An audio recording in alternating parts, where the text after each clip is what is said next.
There is a moment that almost everyone experiences at least once and almost no one talks about. You're sitting somewhere quiet, maybe it's late at night, maybe it's early morning before the world wakes up and starts asking things of you, and for just a second, a question rises up from somewhere underneath your thoughts. Who am I actually, underneath everything I show people? Most of us push that question back down as fast as it comes up. It's inconvenient. It doesn't fit into a Tuesday. We have emails to answer, people to please, versions of ourselves to maintain, so we swallow the question and we go back to performing the life we've built. But here's the strange part. The question doesn't go away, it just waits. Carl Jung, the Swiss psychiatrist who spent his life studying the deeper architecture of the human mind, believed that question, who am I beneath the mask, is the most important question a person will ever ask. Not because it's philosophical, because your refusal to answer it is quietly running your entire life. It's shaping who you marry, who you avoid, what job you tolerate long after it's stopped fitting you, why you feel lonely in rooms full of people who supposedly know you. Why success, when it finally comes, sometimes feels strangely hollow, like you opened a gift and found the box empty.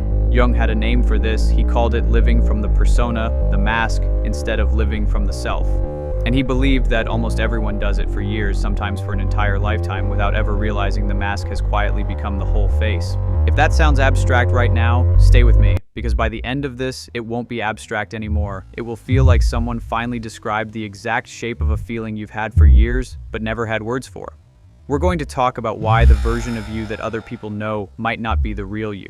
We're going to talk about the parts of yourself you've spent years hiding, even from yourself, and what happens when they refuse to stay hidden any longer. We're going to talk about why the people who seem the most put together are sometimes the furthest from who they actually are. And we're going to talk about what Jung called individuation, the long, often uncomfortable process of becoming a whole person instead of a performance of one. This isn't going to be a lecture. It's going to feel more like a mirror. And I have to warn you, some of what's coming might be uncomfortable to look at, not because it's harsh, but because it's accurate. Recognition tends to feel like that. If this is the kind of thing that genuinely interests you, the psychology underneath the surface of a life, you might want to subscribe now because we go here often, and this is only the beginning of what Jung had to say about becoming who you actually are. So let's start with the question almost nobody asks out loud, but almost everyone feels. Why did you start wearing a mask in the first place? No one is born wearing a mask. Watch a 2-year-old for 5 minutes and you'll see what a human being looks like before the performance begins. They cry the instant they're sad, they laugh with their whole body, they tell you, without any hesitation, exactly what they want and exactly what they don't. There is no gap between what they feel and what they show. Feeling and expression are the same motion. Something happens between that and adulthood, something quiet and slow and almost invisible while it's happening. Jung believed that the mask, what he called the persona, borrowing the word from the masks ancient actors wore on stage, isn't something forced onto us by one dramatic event. It's built in thousands of small moments, so small that none of them on their own seem to matter. A child gets excited about something and is told to calm down. A child cries and is told they're being dramatic. A child says exactly what they think and is met with a parent's tight, disapproving silence. None of these moments is a tragedy, but the nervous system doesn't need a tragedy to learn a lesson. It just needs repetition. And the lesson it learns is this: some parts of me are welcome here and some parts of me are not. So the child, and later the adult that child becomes, starts doing something almost unconsciously. They start editing. They keep the parts of themselves that get approval, warmth, safety, love, and they quietly put away the parts that got silence, punishment, embarrassment, or disappointment. This is not a conscious decision. Nobody sits down at age 7 and thinks, I am now going to construct a persona. It happens the way a river carves a canyon, not through one dramatic cut, but through years of water choosing the path of least resistance. By the time most people reach adulthood, they've built an entire identity out of the parts of themselves that were rewarded. The agreeable one, the responsible one, the strong one who never falls apart, the funny one who keeps things light so nobody gets uncomfortable, the high achiever whose worth got tied early on to what they produced rather than who they were. And here's what's important to understand: the persona isn't a lie. That's what makes this so hard to see clearly. It's not fake, it's real. You are agreeable, you are responsible, you are funny. Those things are true. The problem isn't that the mask is false. The problem is that it's incomplete. Think about your own life for a moment. Think about the version of you that shows up at a family dinner. Now think about the version of you that shows up in a job interview. Now think about the version of you that exists at 11 at night alone when nobody is watching and nothing needs to be performed. Are those 3 people the same person?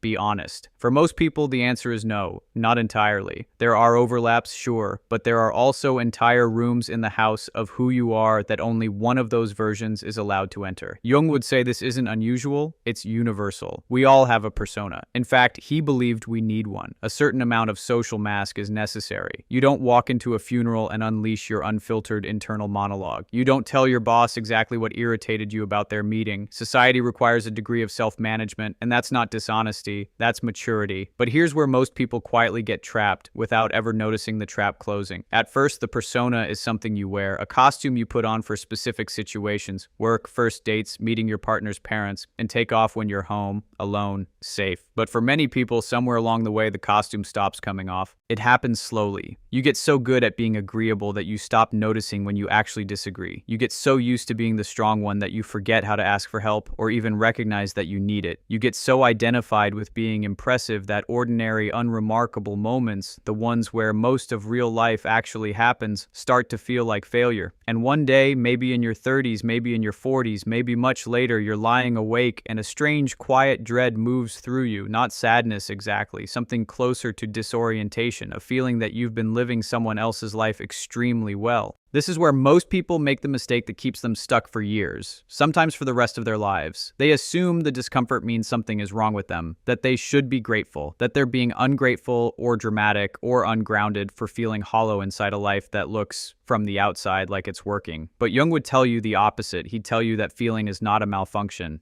It's a signal. It's the part of you that got edited out all those years ago, finally knocking on the door. And what's knocking is something Jung considered even more important and far more uncomfortable to face than the persona itself. He called it the shadow. And what most people don't realize is that the shadow isn't your enemy. It might be the most honest part of you left. Here's a question worth sitting with for a moment. What's something about yourself that you would never say out loud, even to people who love you? Not something illegal, not something dangerous, just something true, a thought, a feeling, an impulse that you've decided somewhere along the way is not acceptable for other people to see. Maybe it's jealousy toward a friend whose life looks easier than yours. Maybe it's anger at a parent you're supposed to only feel grateful toward. Maybe it's the fact that some mornings you resent the people who depend on you even though you love them completely. Maybe it's ambition so large it almost embarrasses you, or a need for attention you've learned to disguise as confidence. Whatever it is, you already know what it is, don't you? It surfaced the instant I asked. Jung called this part of you the shadow. Not because it's evil. That's the biggest misunderstanding people have about the term. The shadow isn't a demon living inside you. It's simply everything about yourself that got excluded when the persona was being built. Every emotion that wasn't welcome, every impulse that got punished, mocked, or ignored, every trait that didn't fit the story you needed to tell about who you were in order to be loved, accepted, or safe. And here is the part that changes everything once you actually understand it. The shadow doesn't disappear just because you stopped looking at it. It goes underground. It moves into the basement of your personality, and it keeps living there fully intact, fully active, just out of sight. And from that hidden place, Jung believed, it continues to influence your behavior in ways your conscious mind never traces back to their real source. Let's make this concrete because this is the part most people find genuinely startling. Think of someone who was taught very early that anger was dangerous. Maybe a parent's anger was frightening or unpredictable, so the child learned, anger is bad, anger hurts people, I will never be like that. And so they didn't get angry. They got agreeable instead, endlessly, exhaustingly agreeable. But the anger didn't vanish, it went into the shadow. And decades later, that same person finds themselves inexplicably furious in situations that don't seem to warrant it, snapping at a partner over something small, feeling a flash of rage in traffic that seems wildly disproportionate to sitting at a red light. They don't understand where it's coming from. It feels like it arrives out of nowhere. It didn't arrive out of nowhere. It arrived from the basement. It had been waiting decades for a door left slightly open. Or think of someone who learned early that wanting things, attention, success, admiration, made them seem arrogant, so they buried their ambition and became humble instead. Years later, they notice a strange, persistent bitterness whenever someone else succeeds. They can't quite name it. It feels shameful, so they hide that too. What they don't realize is that they're not bitter at that person. They're bitter at the version of themselves that never got permission to want anything out loud. This is what Jung meant when he said, in one of his most quoted observations, that people will do almost anything to avoid facing their own soul. and that whatever we don't confront internally will eventually reappear externally, disguised as fate. Read that again because it's one of the most practically useful ideas in all of his work. Whatever we don't confront internally will reappear externally, disguised as fate. It shows up as the same argument with different partners over and over. It shows up as the friend who always seems to betray you, and somehow it's always a different friend, but always the same betrayal. It shows up as the job you sabotage right when it starts going well, or the relationship you quietly end the moment it starts asking for real intimacy. At first, it looks like bad luck. It looks like the world keeps doing this to you, but here's where almost everyone makes the same mistake, and it's worth naming clearly because it's easy to miss even after you understand the concept. The mistake isn't having a shadow. Everyone has one. The mistake is spending your whole life trying to outrun it, believing that if you just perform goodness convincingly enough, the unwanted parts of you will simply cease to exist. They won't. They'll just get louder and stranger and more disruptive the longer they're ignored. There's a psychological phenomenon Jung described that explains why this becomes especially painful in relationships, and once you see it, you'll start noticing it everywhere. It's called projection. Projection happens when a quality you refuse to see in yourself gets unconsciously assigned to someone else instead. The person who cannot tolerate their own selfishness becomes hyper-alert to selfishness in everyone around them. The person who cannot admit their own need for control becomes furious at controlling people without ever noticing the pattern in themselves. The person who has buried their own capacity for cruelty becomes convinced the world is unusually cruel to them. This is why the people who irritate you most intensely are often trying to tell you something about yourself. Not always. Sometimes a difficult person is simply a difficult person. But often, the intensity of the reaction is the clue. Mild annoyance is usually just about them. Disproportionate, visceral irritation is frequently a mirror. Jung put it simply, everything that irritates us about others can lead us to an understanding of ourselves. Now, I want to be careful here, because this next part matters. None of this means your feelings are invalid, or that you're secretly the villain of every story, or that you should spend your life suspiciously interrogating every emotion you have. That's not integration, that's a different kind of exhausting performance. What Jung is pointing to is something gentler and honestly something closer to relief. He's saying, the parts of yourself you've been hiding are not monsters. They're just unfinished. They're orphaned pieces of you that got sent away before they were ever really understood, let alone healed. And they don't need to be destroyed. They need to be met. This is the part where most people flinch because it sounds like it's asking you to let your anger out or embrace your dark side in some reckless, chaotic way. And that's not it either. Integration isn't the same as indulgence. You don't heal your anger by exploding at people. You don't heal your envy by letting it run your decisions. You heal it by finally honestly looking at it, by asking with real curiosity instead of judgment, when did I first learn this part of me wasn't allowed? What was I protecting myself from? What did I lose by hiding it?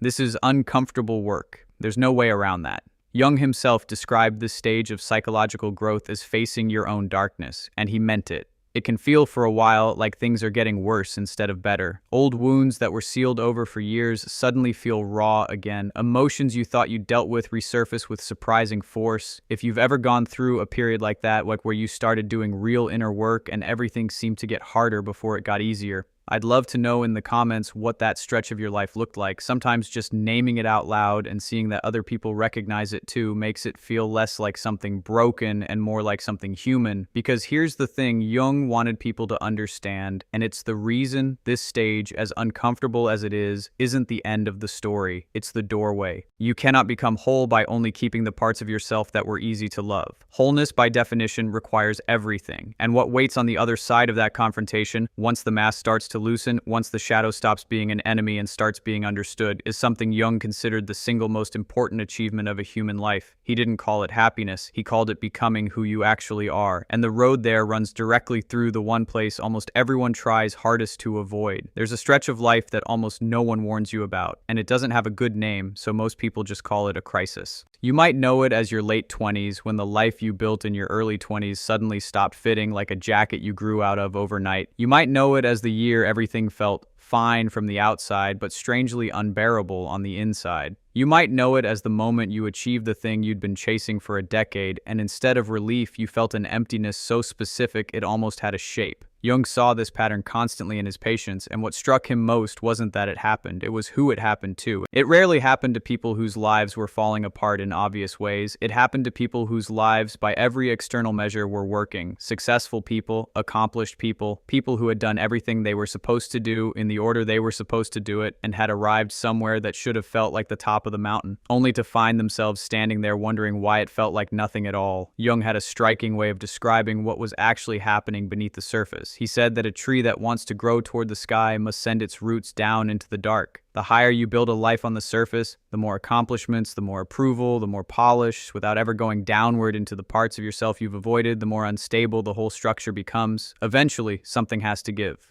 For some people, it's a specific event, a divorce, a death, a diagnosis, a job loss, a moment that cracks the shell of the old identity open by force. But for many people, maybe most, there's no single event at all.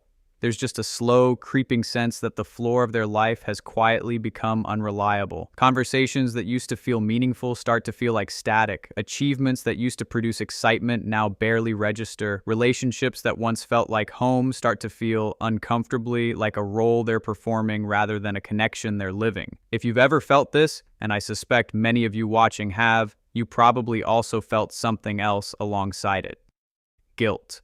Guilt for feeling restless in a life other people would be grateful for. Guilt for not being satisfied with the marriage, the job, the house, the routine that checks every box it was supposed to check. Guilt for even wanting something to change when nothing on paper is technically wrong. This guilt is one of the main reasons people stay stuck in this phase far longer than they need to. They interpret the discomfort as ingratitude or dysfunction or self-sabotage. Some flaw in themselves that needs to be corrected so they can go back to being satisfied with what they had. But Jung would tell you this discomfort isn't a flaw at all, it's information. He believed the psyche has its own intelligence, and part of that intelligence is knowing when a version of you has been outgrown. Just like a child's body eventually can't fit into a child's clothes no matter how much that child liked those clothes, a younger version of your identity, built years ago out of whatever kept you safest and most approved of at the time, eventually stops fitting the person you've become. The discomfort isn't telling you that your life is wrong. It's telling you that you've changed and the identity hasn't caught up yet. This in-between stretch, after the old identity stops fitting, but before a new one has fully formed, is one of the most disorienting periods a person can go through. Jung didn't sugarcoat it. He knew from decades of clinical work that this stage often feels less like growth and more like disintegration. You're not just losing old habits. You're losing the story you told yourself about who you were, and for a while, you don't have a replacement story to stand on. This is exactly the point where most people turn back. Not because turning back actually works, so it doesn't, not really, not for long, but because the alternative feels unbearable. Standing in the in-between with no solid ground underneath either identity is one of the most uncomfortable psychological positions a human being can occupy. So people reach for anything solid, they throw themselves back into the old routine with renewed intensity, convinced that if they just try harder at the life that stopped fitting, the discomfort will finally go away. Sometimes it quiets down for a while, but it always comes back because you can't out-effort a mismatch between who you actually are and the life you've built around who you used to be.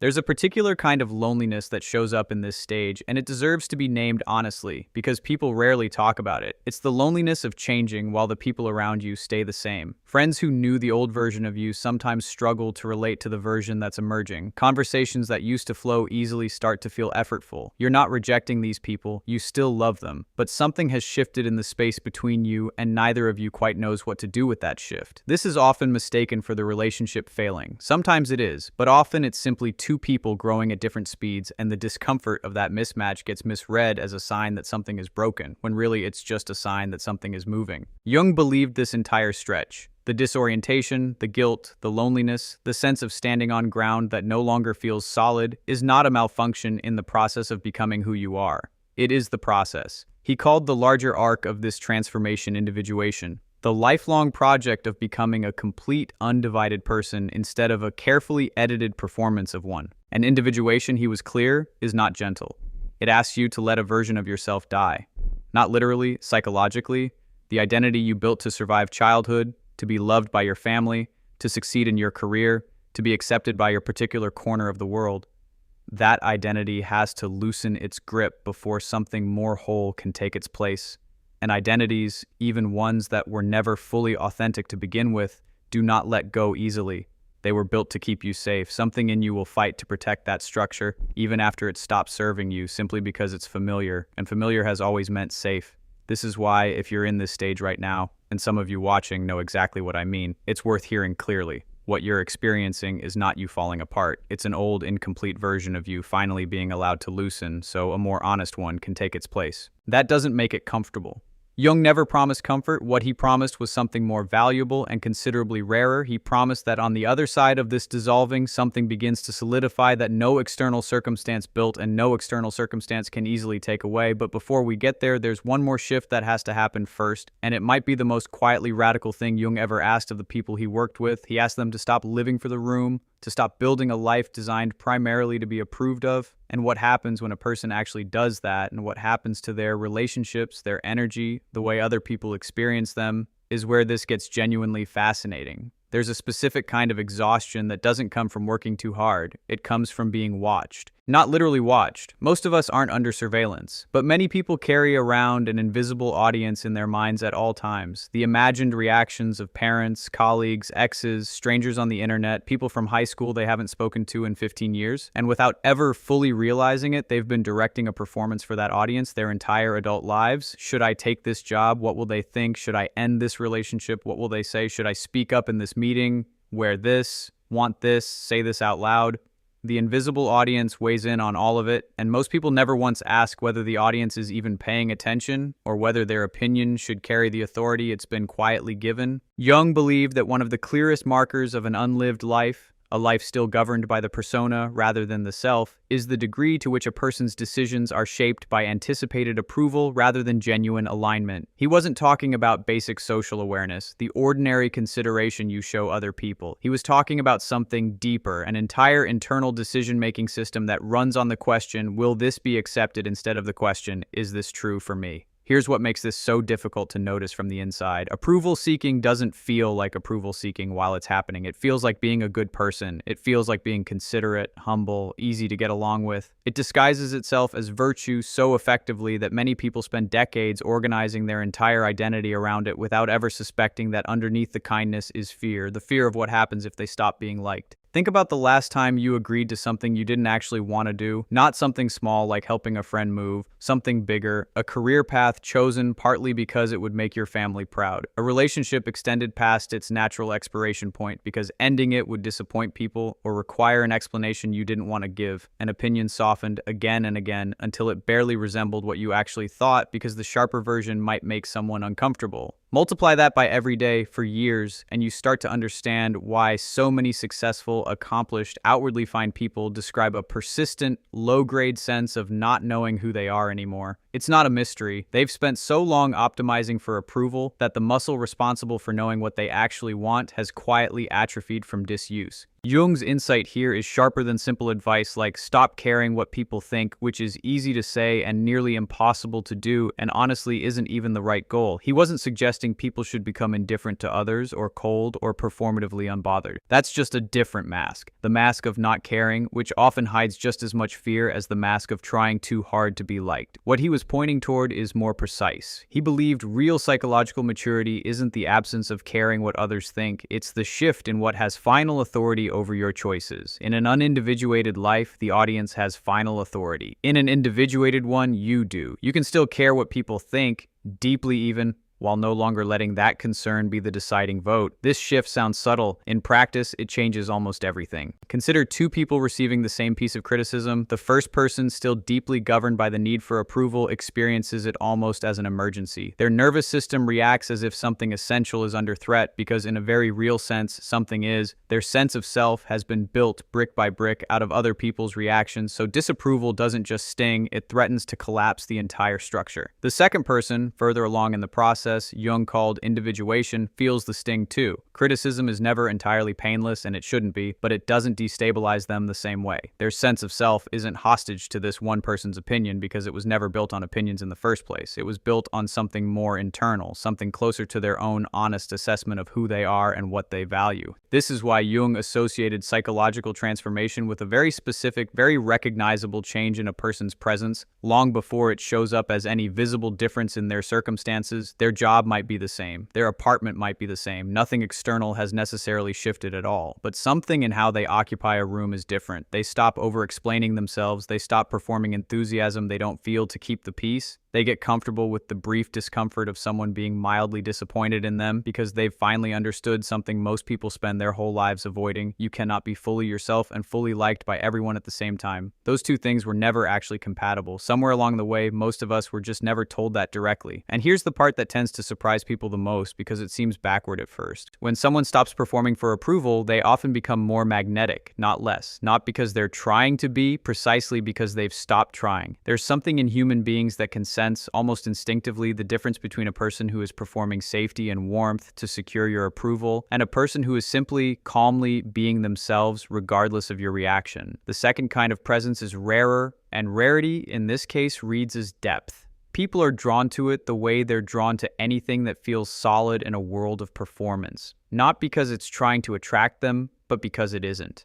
This doesn't mean the shift is comfortable to go through, it rarely is. There is almost always a period right in the middle of this change where you lose people, not because you became worse, because your new honesty disrupts a role they had gotten used to you playing. The friend who relied on you always agreeing with them notices uneasily that you don't anymore. The family member who benefited from your inability to say no finds your new boundaries inconvenient, maybe even offensive, and lets you know it. This is one of the most painful and least discussed parts of psychological growth, and it deserves to be said plainly. Not everyone will celebrate the more honest version of you. Some people were never relating to you at all. They were relating to the performance, and when the performance changes, so does the relationship, sometimes permanently. Jung didn't see this as a tragedy, though it can certainly feel like one while it's happening. He saw it as clarifying. A relationship that only survives when you're performing a role was never fully a relationship with you to begin with. Losing it doesn't subtract something real from your life, it reveals what was already missing. If you've ever gone through something like this, a friendship that quietly ended or changed shape right around the time you started being more honest about who you actually were, I'd genuinely like to hear about it in the comments. These stories tend to be more common than people realize, and there's something valuable in seeing how many people have walked through exactly this same doorway.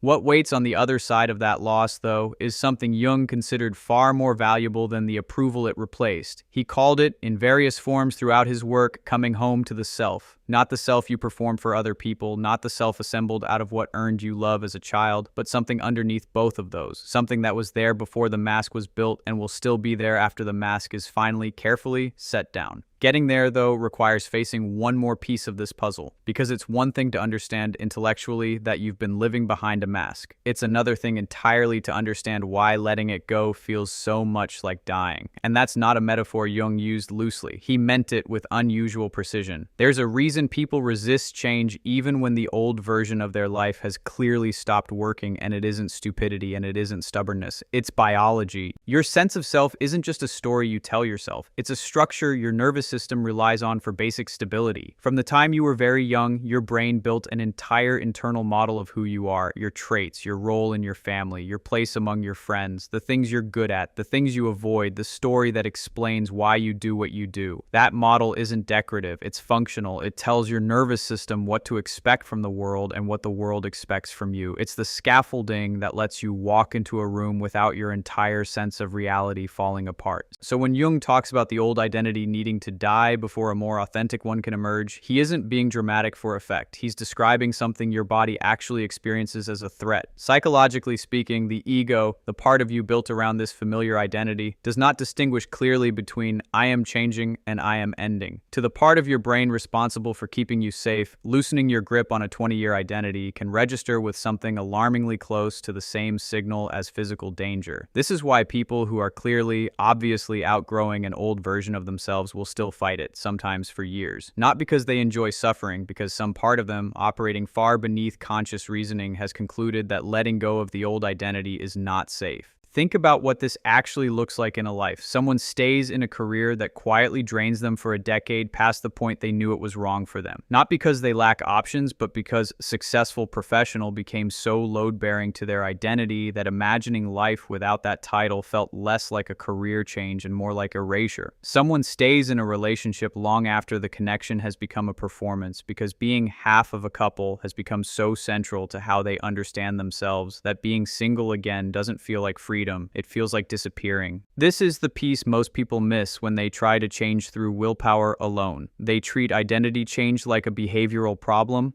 Just do the new thing, adopt the new habit, force the new pattern, without accounting for the fact that a threatened identity will sabotage new behavior almost every time, precisely because the old identity is trying to protect the only version of safe it has ever known. Jung had a term for the discomfort that surfaces during this in-between period when the old self is dissolving and the new one hasn't fully arrived. He didn't sugarcoat what this stage tends to feel like from the inside: disoriented, ungrounded, sometimes genuinely bleak. Not because something has gone wrong with the process, but because this is what it actually feels like to stand between two versions of yourself, with neither one fully available to hold your weight. Here's what's worth understanding clearly about this stage, because it changes how you relate to it while you're inside it. The discomfort isn't a sign that you're doing something wrong, it's a sign that something real is happening. A shallow change, a new habit, a surface-level improvement rarely produces this kind of disorientation, because it doesn't threaten the underlying identity. It's precisely because deep transformation does threaten the old identity that it feels this destabilizing. The intensity of the discomfort is often, paradoxically, a rough measure of how genuine the change actually is. This is worth sitting with for a moment because it reframes something many people have spent years quietly ashamed of. If you've gone through a period of your life that felt like falling apart, not because of some external tragedy, but because you were outgrowing who you used to be, you may have spent that time believing something was wrong with you, that you were regressing, failing, becoming unstable. Jung would suggest something almost the opposite. That period may have been evidence that you were finally doing the deepest kind of work a person can do, the work of becoming rather than merely performing an integrated self. There's an old idea, one Jung was deeply influenced by, found across many spiritual and mythological traditions, long before psychology existed as a formal discipline. The idea that genuine transformation requires a kind of symbolic death before a rebirth becomes possible. Not death in the literal sense, but the death of a way of being that has run its course. Ancient rites of passage across countless cultures were often built around this exact structure. A person is symbolically stripped of their old identity, made to sit in uncertainty and discomfort before being welcomed back into the community as someone new. Jung saw the psyche going through something remarkably similar internally without any ritual required to trigger it. Life itself provides the ritual, whether you're ready for it or not.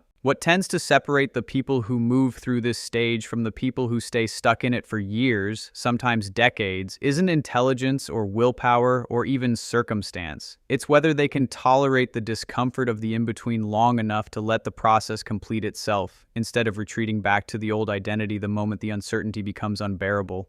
And that retreat is tempting. It's always tempting. The old identity, even a painfully limited one, offers something the new one can't yet promise: familiarity. You know exactly how to be your old self. You've had years of practice. The new self, still forming, offers no such guarantee. It asks you to keep showing up to an unfamiliar version of your own life, again and again, before it starts to feel like anything solid. This is where a particular kind of courage becomes necessary. Not the dramatic, cinematic kind, but a quieter, more exhausting kind. The courage to keep choosing the uncertain, more honest path on an ordinary Tuesday when nothing external is forcing you to, and the old path is still sitting right there, comfortable and familiar, whispering that it's not too late to go back. Jung believed that almost everyone reaches this juncture at least once in their life, and often more than once. And he believed that what a person does at this exact point, retreat back into the familiar or tolerate the discomfort of becoming someone more whole, quietly determines the entire shape of the decades that follow. Here's something that might offer some relief if you're standing in that juncture right now in whatever form it's taking in your own life. This stage does not last forever. It feels like it will. Disorientation has a way of making itself seem permanent while you're inside it, the same way a storm feels endless while you're standing in it, even though every storm eventually moves through. On the other side of this dissolving, and this is where the story stops being about loss and starts becoming about something else entirely, and something begins to reassemble. Not the old identity patched back together. Something new, something that includes the parts of you that got rejected long ago, the parts you spent years performing around, finally brought back into the room and allowed to belong. Jung had a specific word for what starts to emerge at this stage, and it's different from anything we've talked about so far. Not the persona, not the shadow, something underneath both of them, the part of you that was never actually damaged, never actually lost, just buried under years of necessary but incomplete performance. He called it the self, and understanding understanding what he meant by that word is where everything we've covered so far finally starts to come together. There's a word Jung used that gets misunderstood almost every time someone encounters it for the first time because it looks like a word we already know: the self. It sounds like it should mean the same thing as yourself, your personality, your preferences, the sum of your traits. But Jung meant something considerably more specific, and once you understand the distinction, it reframes almost everything we've covered so far. The ego in Jung's framework is the center of your conscious identity, the I that thinks, decides, and experiences the world moment to moment. The persona, as we've discussed, is the curated version of that ego designed for public presentation. The shadow is everything excluded from that presentation, exiled into the unconscious. All three of these, ego, persona, shadow, are pieces, fragments, necessary but partial. The self in Jung's model is something else entirely. It's not another fragment competing for space alongside the others. It's the underlying wholeness that contains all of them, conscious and unconscious, accepted and rejected, presented and hidden, organized not as a battlefield but as a single coherent whole. Jung sometimes described it as the psyche's own center of gravity, the organizing principle underneath the entire personality, present from the very beginning of a person's life but rarely experienced directly until much later, if it's experienced at all. Here's the detail that tends to land the hardest once people really absorb it. The self isn't something you build. It isn't a self-improvement project, a better version of you assembled through enough effort and discipline. Jung was explicit about this distinction because it's the exact place where so much popular self-help quietly gets the entire process backward. You don't construct the self, you uncover it. It was never missing. It was covered, buried under decades of persona maintenance and shadow avoidance, but it was never absent. This is why individuation, the process Jung spent his entire career describing, isn't really about becoming someone new. It's almost the opposite. It's about becoming who you already, underneath everything, actually are, and always were, before the world taught you which parts of that person were acceptable to show. Let's make this concrete because it's easy for this idea to stay abstract if we leave it in theory. Think about a moment in your life. It might have been brief, it might have happened only once or twice,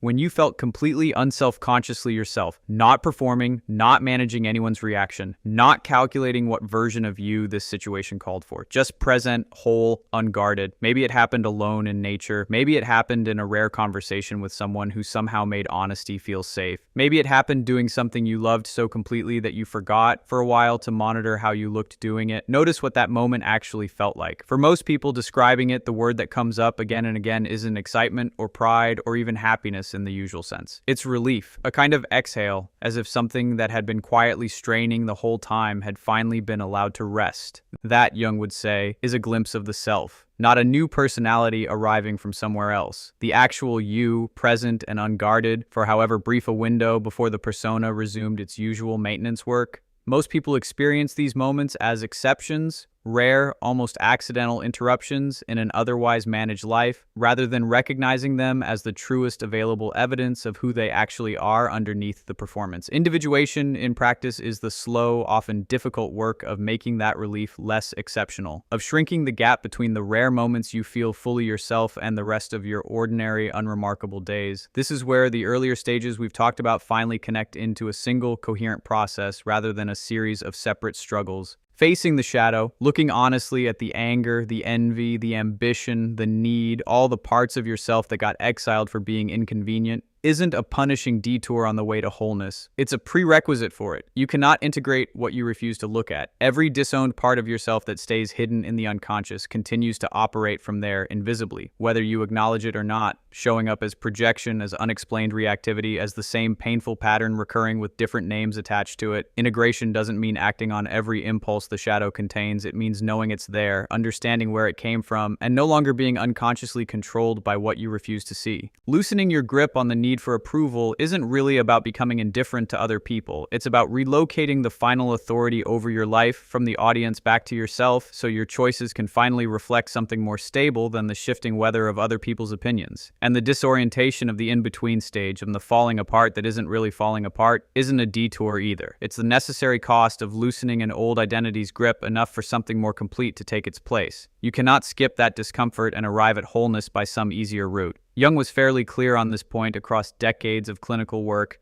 There is no individuation without confrontation. The whole self is not assembled from the comfortable pieces alone.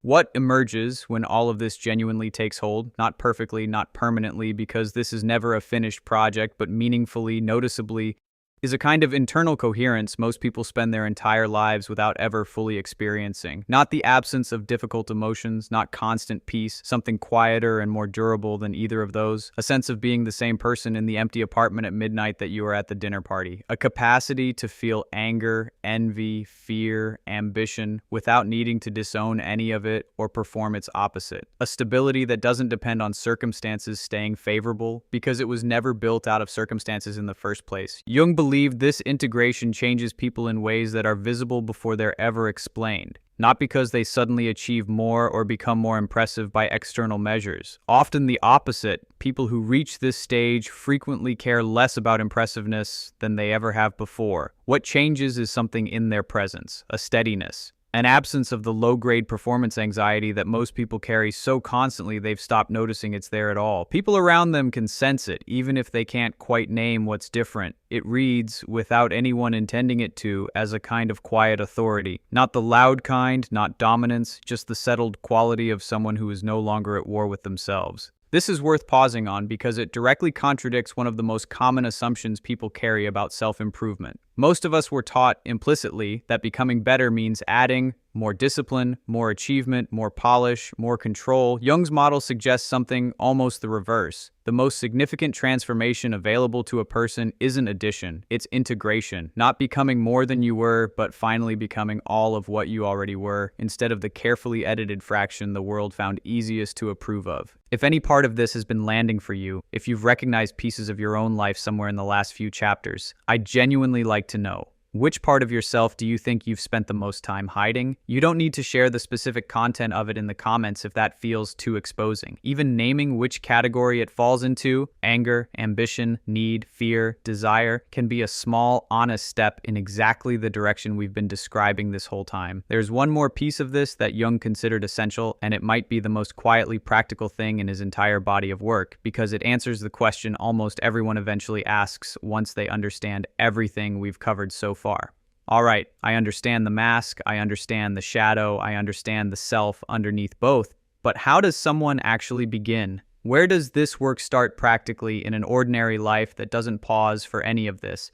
That's exactly where we're going next. Here's something Jung understood that a lot of modern self-help conveniently leaves out. Individuation isn't a program. There's no 5-step plan, no 30-day challenge, no clean linear path from living behind a mask to fully realized self. Anyone who tells you otherwise is selling you a simpler story than the one that's actually true, but that doesn't mean there's nothing practical here. Jung, for all his depth, was also a working clinician. He spent decades sitting across from real people with real, ordinary lives, and out of that work came something closer to a set of orientations. Not a checklist, but a way of paying attention that anyone can start practicing today, in the middle of an unremarkable Tuesday, without waiting for a crisis to force the issue. The first orientation is something Jung came back to again and again. Pay attention to what irritates you far more than it should. We touched on this earlier with projection, but it's worth returning to as a practical tool rather than just a concept. Most of us walk through our days assuming our emotional reactions are simply accurate responses to what's happening around us. Someone is rude, so we feel annoyed. Someone is selfish, so we feel frustrated. That seems obvious enough not to question. But Jung would ask you to notice the size of the reaction relative to the event. Ordinary annoyance is proportional. Someone cuts you off in traffic, you feel a flash of irritation, it passes in a minute, but every so often a reaction arrives that's wildly out of proportion to what actually happened. A coworker's mild self-promotion sends you into a spiral of resentment that lasts all afternoon. A friend's minor flakiness triggers something that feels closer to rage than mild disappointment. A stranger's confidence makes you inexplicably furious. That disproportion is data. It's usually a sign that you've bumped into something in your own shadow, a quality you've disowned in yourself and can now only tolerate seeing in other people from a safe, judgmental distance. The practical move isn't to suppress the reaction or feel ashamed of it. It's to get curious about it. Next time you feel a reaction that seems bigger than the situation warrants, try asking yourself, honestly and without flinching,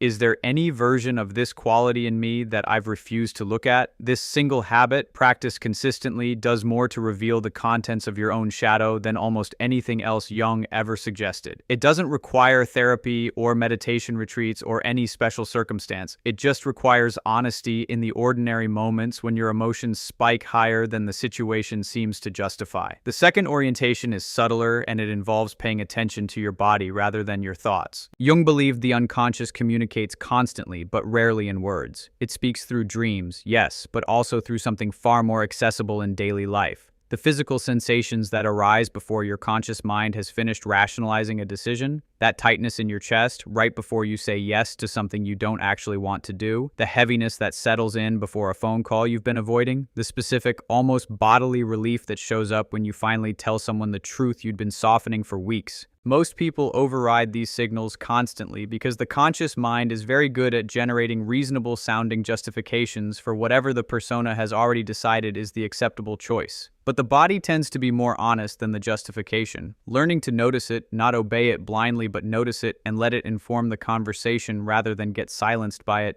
is one of the more direct ways to hear from the parts of yourself that don't have access to your everyday socially managed vocabulary. The third orientation Jung emphasized is one that surprises people because it sounds almost too simple to matter. Notice what you were drawn to before you learned what you were supposed to want. Childhood interests, Jung believed, often carry more authentic signal than most adults give them credit for, precisely because they existed before the persona had fully formed. The subjects you got lost in before anyone told you they weren't practical. The kind of solitude or company you naturally gravitated toward before you learned which one made you seem more likable. The version of confidence or sensitivity or intensity you had as a child before certain adults in your life quietly taught you that particular quality of yours made them uncomfortable. None of this means your adult life should look like your childhood or that you need to abandon everything you've built to chase some idealized younger version of yourself. It means those early, unedited preferences are worth revisiting as evidence, clues about the shape of the self that existed before it was shaped by everyone else's approval and disapproval. The fourth orientation is the most demanding, and also in Jung's view, the most necessary. Get honest about where your life is being run by fear of disappointing someone, rather than by what you actually value. This requires a kind of audit most people avoid, because it's uncomfortable to conduct honestly. Go through the major architecture of your life, your career, your relationships, where you live, how you spend your time, and ask for each one a very specific question. If no one I know would ever find out or have an opinion about this, would I still choose it? For some parts of your life, the honest answer will be yes, clearly, without hesitation. Those are the parts already aligned with something real in you. But for other parts, and most people find there are more of these than they expected,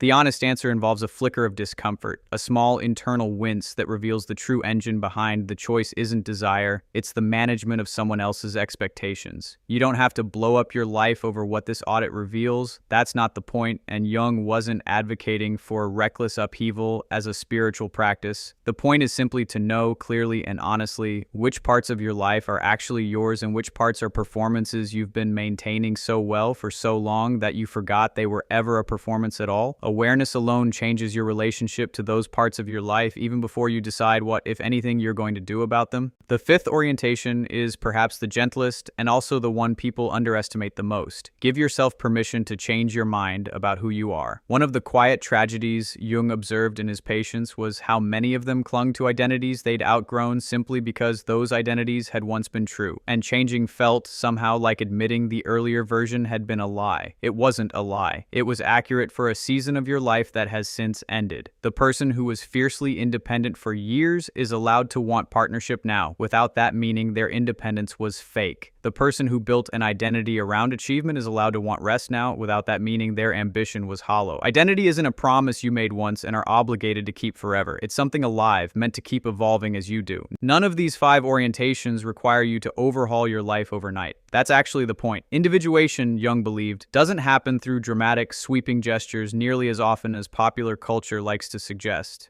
It happens through hundreds of small, honest moments, noticing a disproportionate reaction and staying curious instead of dismissive, feeling the tightness in your chest and letting it speak instead of overriding it, catching yourself mid-performance and choosing just this once the more honest option instead. Each of those small moments is unremarkable on its own, but they accumulate. And what they accumulate into, slowly, is a person increasingly present to their own life, rather than one increasingly skilled at managing everyone else's impression of it. If you've been listening to all of this and thinking about where you might start, I gently suggest this. Don't try to apply all 5 of these at once. Pick the one that made something in you tighten slightly as you heard it. That's usually a sign it's the one that matters most for you right now. Start there. The rest tends to follow in its own time. And if this way of thinking about psychology, the kind that goes underneath behavior and into the actual architecture of a person, is something you want more of. This is exactly the terrain we spend our time in here, so it might be worth staying around for what comes next, because there's one more thing left to say, and it might be the most important thing in this entire film. Let's go back to where we started, that quiet moment late at night or early in the morning when a question rises up from underneath your thoughts before you have the chance to push it back down. Who am I actually underneath everything I show people? By now,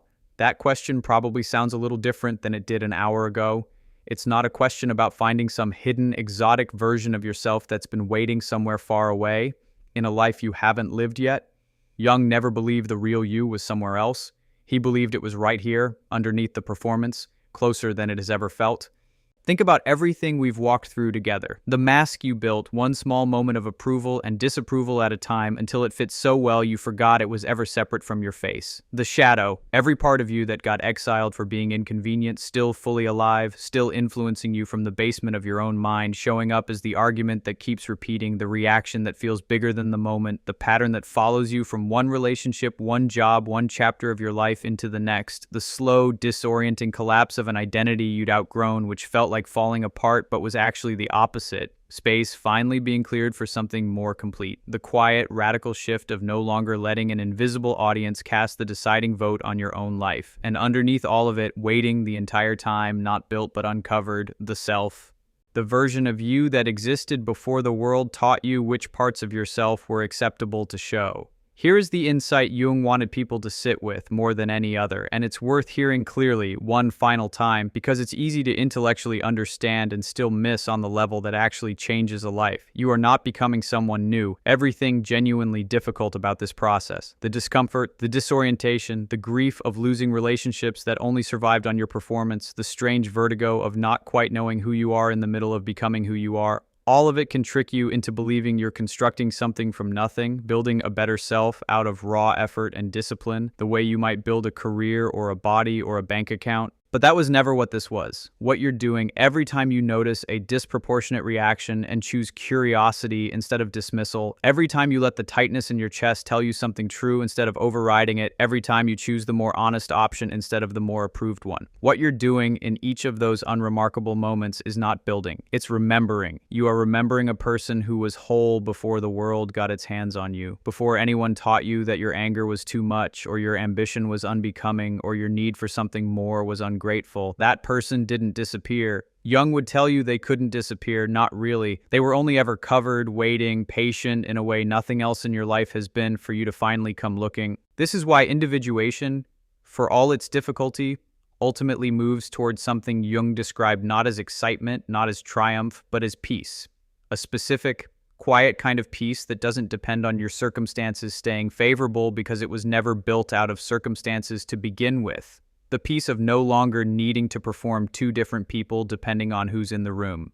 The peace of being able to feel your anger, your envy, your fear, your longing without needing to disown any of it or perform its opposite for an audience. The peace of finally, after however many years it took, being on the same side as yourself. That peace is available to you, not someday in some distant idealized future once your life is finally arranged correctly. It's available in the next disproportionate reaction you notice and get honestly curious about instead of dismissing. It's available in the next moment you catch yourself mid-performance and choose just this once the truer option instead. If any part of this film found you tonight, if some sentence in the last hour landed somewhere you didn't expect it to, that wasn't an accident and it wasn't just information passing through you. Some part of you has probably known this for a long time, longer than you'd guess, and it was simply waiting for the right description to arrive so it could finally be recognized. That recognition is the beginning, not the whole journey, just the beginning. And every beginning like that deserves to be followed somewhere. If this kind of psychology, the kind that goes underneath the surface of a life and actually looks at what's holding it up, is something you want more of, there's another film waiting for you that continues exactly where this one leaves off. And if tonight brought you any value at all, you're welcome to stay a while longer. Carl Jung once wrote that the privilege of a lifetime is to become who you truly are. He didn't say the privilege was becoming someone impressive. He didn't say it was becoming someone finally free of every difficult, inconvenient, unwanted part of themselves. He said becoming who you truly are, all of it, the light and what you've called your darkness. Finally standing in the same room, no longer at war. And somewhere tonight in the quiet after this ends, that question might rise up again. Who am I underneath everything I show people? This time you might notice something different about it. It doesn't feel like a question anymore. It feels like an invitation.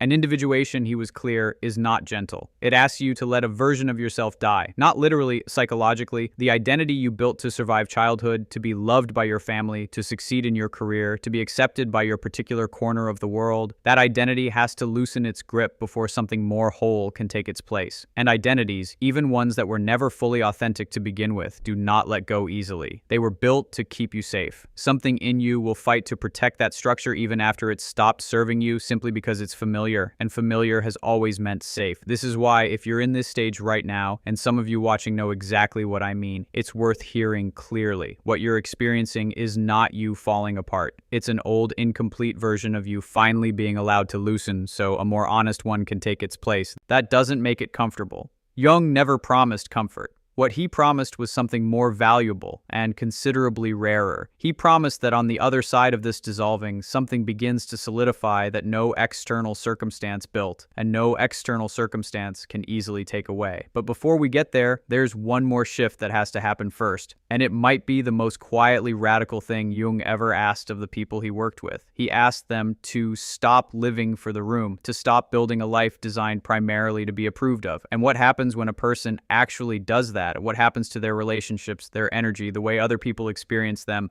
is where this gets genuinely fascinating. There's a specific kind of exhaustion that doesn't come from working too hard. It comes from being watched. Not literally watched. Most of us aren't under surveillance, but many people carry around an invisible audience in their minds at all times. The imagined reactions of parents, colleagues, exes, strangers on the internet, people from high school they haven't spoken to in 15 years, and without ever fully realizing it, they've been directing a performance for that audience their entire adult lives. Should I take this job? What will they think? Should I end this relationship? What will they say? Should I speak up in this meeting? Wear this? Want this? Say this out loud? The invisible audience weighs in on all of it, and most people never once ask whether the audience is even paying attention or whether their opinion should carry the authority it's been quietly given. Jung believed that one of the clearest markers of an unlived life, a life still governed by the persona rather than the self, is the degree to which a person's decisions are shaped by anticipated approval rather than genuine alignment. He wasn't talking about basic social awareness, the ordinary consideration you show other people. He was talking about something deeper, an entire internal decision-making system that runs on the question, will this be accepted, instead of the question, is this true for me? Here's what makes this so difficult to notice from the inside. Approval seeking doesn't feel like approval seeking while it's happening. It feels like being a good person. It feels like being considerate, humble, easy to get along with. It disguises itself as virtue so effectively that many people spend decades organizing their entire identity around it without ever suspecting that underneath the kindness is fear. The fear of what happens if they stop being liked.